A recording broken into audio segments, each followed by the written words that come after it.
Située à Hamdallahi dans la région de Tillabéri, l'usine d'assemblage électronique de DHY Technologies est en plein chantier.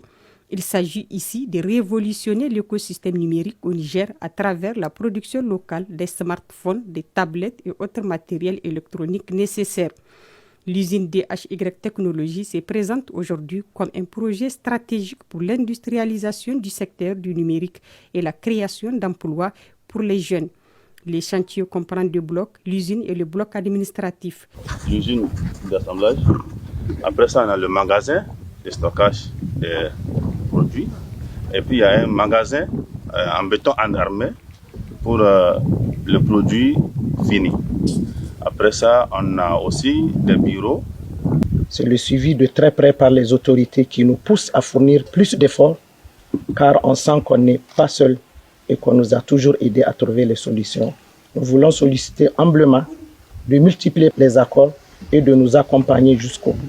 Le ministre en charge des nouvelles technologies de l'information, celui de l'enseignement et de la formation technique et professionnelle et la délégation qui les accompagne ont visité les chantiers de ces vastes projets porteurs d'espoir pour la jeunesse nigérienne, notamment estudiantine. Le ministre Aji Salatou s'est dit satisfait du niveau d'exécution des travaux de ces projets structurants pour les jeunes nigériennes notamment. Entièrement satisfait, content de l'évolution des travaux. Nous avons trouvé un taux d'exécution. Les travaux sont avancés à 63% d'après les explications de l'ingénieur sur le site. Nous fondions l'espoir de voir la finition vers la fin du mois d'octobre. Tout a été pris en compte, les différents ateliers de contrôle, de mesure, dans les normes qu'il faut, afin de pouvoir permettre de disposer d'une unité de production, d'assemblage d'ordinateurs, de tablettes, que ce soit des laptops, desktop, smartphones. Tout ceci grâce à nos plus hautes autorités, à savoir le chef de l'État, qui a donné des instructions fermes en matière d'accompagnement. Tous les acteurs étatiques se sont mobilisés pour l'accompagner dans ce projet, qui est une fierté, qui sera notre joyau, Inch'Allah.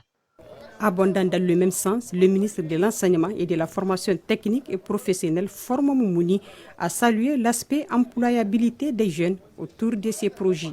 J'ai vu ici un projet innovant, un projet qui plus est nigérien. J'ai vu une femme battante qui mène ce projet et j'entrevois des perspectives de collaboration entre cette usine et le ministère que je dirige. Le secrétaire général du ministère de l'Enseignement supérieur, de la Recherche et de l'Innovation technologique et celui du Commerce et de l'Industrie ont aussi apprécié, chacun relativement à son domaine, les caractères combien importants de ces projets.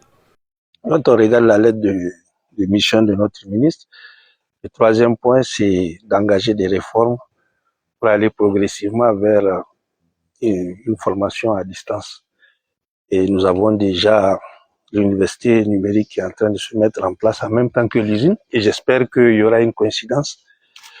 Donc, nous sommes aussi engagés dans la digitalisation, que ce soit au niveau de l'administration, que ce soit au niveau de l'académique. Les produits finis, donc ne se prend aucune difficulté pour accéder, en tout cas, pour avoir des débouchés. On a pris des mesures pour obliger l'État et ses démembrements à acheter tout ce qui est produit localement.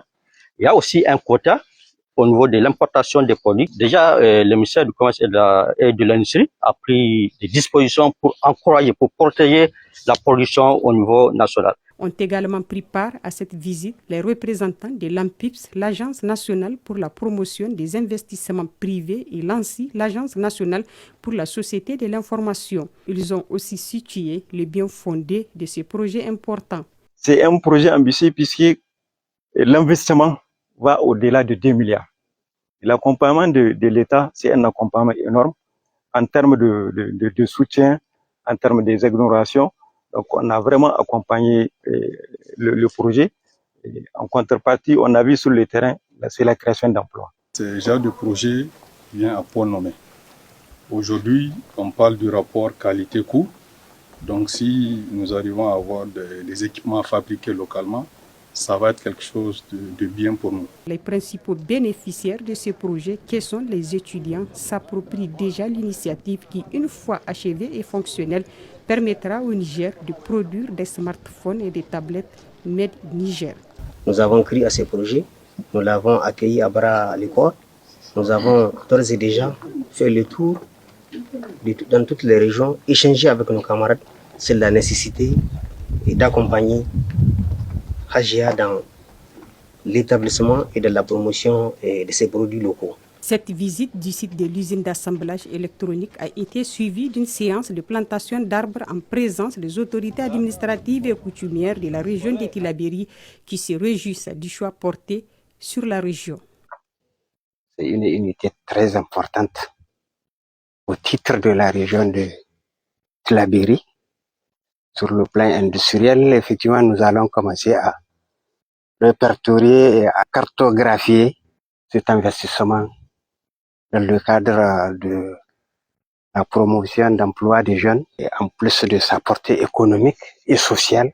Avec l'appui des structures de l'État, l'usine DHY Technologies se positionne comme un projet structurant pour l'industrialisation du numérique et la création d'emplois pour les jeunes au Niger relativement à la politique des autorités de la refondation.